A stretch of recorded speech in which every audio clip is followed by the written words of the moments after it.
Respublika ərazisində fəaliyyət göstərən heyvan bazarlarının mərhələli şəkildə açılması prosesi davam edir. Artıq ölkə üzrə 10-a yaxın bazarın fəaliyyəti bərpa olunub. Biləsuvar, Beyləqan, Ağcabədi, İmişli, Şamaxı, Göyçay, Salyan, Göygöl və Bərdə heyvan bazarlarında iri və xırdabuynuzlu heyvanların ticarəti təşkil edilir. Bu proses zamanı baytarlıq sanitariya tələblərinə əməl olunması əsas prioritet kimi müəyyən edilib. Bazarların yenidən fəaliyyətə başlaması ilə əlaqədar olaraq ərazilərdə təmir bərpa və yenidən qurma işləri həyata keçirilib.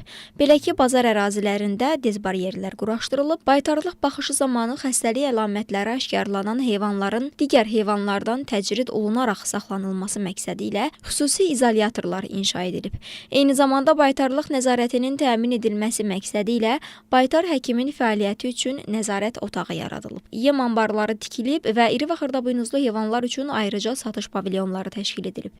Bioloji təhlükəsizlik tələblərinin təmin edilməsi məqsədi ilə Qida Təhlükəsizliyi Agentliyinin metodik dəstəyi ilə müvafiq infrastrukturun yaradılması üçün Agentliyin təqdim etdiyi eskiz layihələr əsasında bir sıra heyvan bazarlarında yenidən qurma, avarlıq və texniki uyğunlaşdırma prosesləri aparılsa da, təəssüflər olsun ki, bəzi heyvan bazarlarında hələ də təmir və rekonstruksiya işləri görülməyib. Qeyd edək ki, bazarlar Qida Təhlükəsizliyi Agentliyinin kollegiyasının 50 nömrəli qərarı ilə təsdiq edilmiş norma və qaydalara uyğun yenidən qurulmalıdır.